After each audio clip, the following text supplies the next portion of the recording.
Praise the Lord. இந்த நாளில் கூட கர்த்தரை நான் துதிக்கிறேன். உங்களுக்கும் எனக்குமாய் பேசியிருக்கிற ஒரு நல்ல வார்த்தை ப்ராவர்ப்ஸ் சாப்டர் 3, 5 and 6. உன் சுய புத்தியின் மேல் சாயாமல் உன் முழு இருதயத்துடன் கர்த்தரில் நம்பிக்கையாய் இருந்து உன் வழிகள் எல்லாம் அவரை நினைத்துக்கொள், அப்பொழுது அவர் உன் பாதைகளை செவ்வாய்ப்படுத்துவார் என்று சொல்லி கர்த்தர் இந்த நாளில் இந்த வார்த்தையை பேசியிருக்கிற ஒரே ஒரு காரணம் என்னன்னா, நம்முடைய சுய புத்தியின் மேலே என்றைக்குமே நம்ம நம்பி இருக்கக்கூடாது.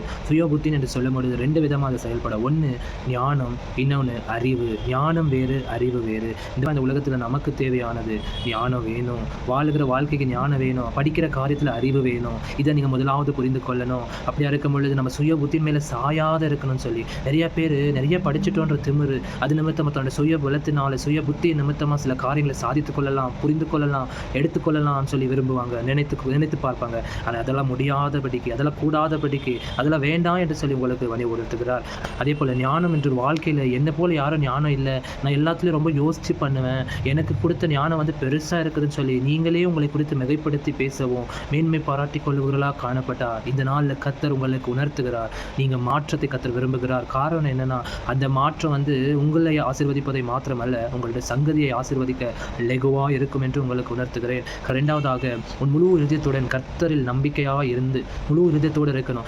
இருதயம் அங்கேயும் இங்கேயும் அலமோத விட்டுறக்கூடாது. நம்ம இருதயம் கர்த்தர் மேலே முழுசாக இருக்கணும். உலகத்தோட 10%, லவ் பண்ணுற கேர்ள் ஃப்ரெண்டுக்கிட்ட 20%, அப்புறம் கெரியரை குறித்து 40%, அப்புறம் நிச்சயம் இருக்கிறது ஏசப்பா கொடுக்கறது கிடையாது. முழு இருதயத்தை ஏசப்பாக்காக கொடுக்குற ஒரு நல் மனம் பொருந்துகளாக நம்ம காணப்படணும். 3வது, வழிகள் எல்லாம் அவரை நினைத்துக் கொள்ளணும். நம்ம நடந்து போகிற பாதையை குறித்து இந்த இடத்துல பேசல, நம்முடைய வாழ்க்கையில் கடந்து போகிற எல்லா விதமான கடினமான சூழ்நிலையிலும் கர்த்தரை நினைத்துக் கொள்ளணும். ஏன்னா கர்த்தருடைய வழிகளை நம்ம நினைத்து பார்த்தோம் நம்ம ஏமாத்துறோம். ஏன்னா அவர் அந்த சிலுவையின் காரியங்கள் எல்லாம் நினைச்சு பார்க்கும் பொழுது இந்த நாளில் கூட நமக்கு ஒன்றுமே பிரயோஜனம் இல்லாத ஒரு வாழ்க்கையை நம்ம வாழ்ந்து கொண்டு இருக்கிறோம் என்று உணர்த்துதல் நமக்கு வரணும். நம்ம வழிகளில் எப்படியா இருக்கணும்னு சொன்னால் கர்த்தரை நினைத்து பார்க்கிறவர்களா இருக்கணும். கர்த்தர் அதை தான் விரும்புகிறார். அடுத்ததாவது இந்த லைன் என்ன வசனத்தில் இருக்குதுன்னா, அப்பொழுது உன் பாதைகளை செவ்வாயாக்குவார். உலக மனுஷனே நீ ஒன்று பண்ணாதான் இன்னொன்று பண்ண ரெடியாக இருக்கும். ஆனால் அவருடைய கட்டளை நம்ம கீழ்ப்படியும் பொழுது தான் ஆசீர்வாதம் தன்னால் நடக்கும். என்ன கட்டளை அப்படின்னா, இந்த இடத்துல நம்ம கர்த்தரை நினைத்து பார்க்குற ஒவ்வொரு நாளும் நம்முடைய வழிகளை நம்முடைய பாதைகளை செவ்வாயாக்குகிற தேவனாக இருக்கிறார். இன்னைக்கு நீங்கள் கடந்து போகிற பாதை ரொம்ப கடினமான இடத்துல நீங்கள் நிற்கிறீங்கன்னு சொன்னால், இல்லை பாதி தூரம் வந்துட்டனே, இந்த பக்கமாக போகல அந்த பக்கமாக போகல, வாழ்வதா சாவதா என்று